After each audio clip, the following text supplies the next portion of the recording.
வணக்கம். நம்ம இன்னைக்கு ஸ்வீட் கொழுக்கட்டை, அதாவது கடலைப்பருப்பு பூரணம் போட்ட இனிப்பு கொழுக்கட்டை எப்படி பண்ணலான்னு பார்க்கலாம்.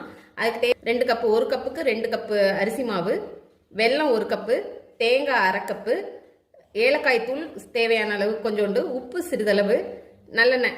கொழுக்கட்டைக்கு நல்லெண்ணெய் தான் ரொம்ப நல்லாயிருக்கும். கடலைப்பருப்பை மட்டும் நம்ம எடுத்து ஊற வச்சுருவோம். இப்போ ஒரு 2 ஊறினோன்னா நம்ம இதை குக்கரில் போட்டு வேக வச்சுக்கலாம். இப்போ நம்ம பாகு வடிகட்டி வச்சுருக்கோம். நல்லா கெட்டியானோன்னு போட்டோம்னா சீக்கிரம் ஆகிடும். இப்போ தேங்காய் போட்டுக்கிறோம். அடுத்து இந்த வேக வச்சுருந்தோம் இல்லையா கடலைப்பருப்பு, அதை போட்டுக்கலாம். பாருங்கள், நல்லா கெட்டி ஆயிடுச்சு. நல்லா சுருண்டு.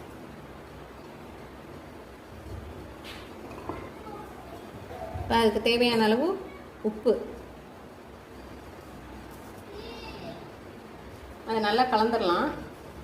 நல்லா கொதிக்கணும். கொதிக்கிற தண்ணி ஊற்றினா தான் கரெக்டாக இருக்கும்.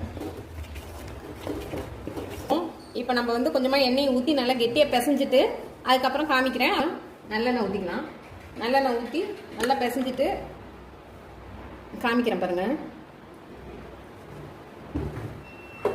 இப்போ இந்த மேல் மாவோட பதம் பார்த்தீங்கன்னா இப்படி எடுத்து நம்ம நல்லா இப்படி பண்ணால் ஈஸியாக வரணும். இதுதான் பதம்.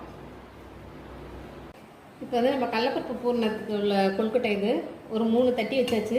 நான் அடுத்து அப்படியே இந்த வாழை இலையில் வச்சு அப்படியே தட்டினோம்னா அழகாக நல்லெண்ணெயை தொட்டு தொட்டு தட்டினோம்னா வந்துடும்.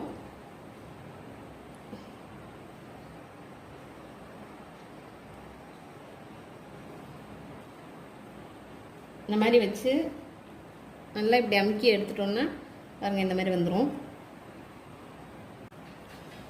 அடுத்து இன்னொரு இது தட்டிடலாம். தட்டிட்டு ஃபுல்லாக தட்டி முடிச்சுட்டு காமிக்கிறேன் பாருங்கள்.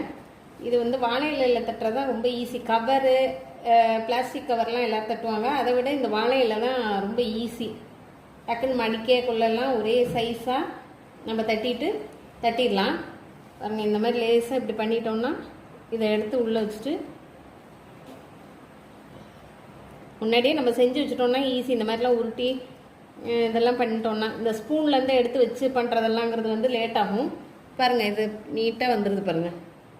அதுமாதிரி வெந்தோம் இட்லி பானையில் வச்சு வேக வச்சுட்டு அடுத்து பார்ப்போம் பாருங்கள். கடலைப்பருப்பு பூர்ணம் இட்லி பானையில் வச்சுருக்கோம்.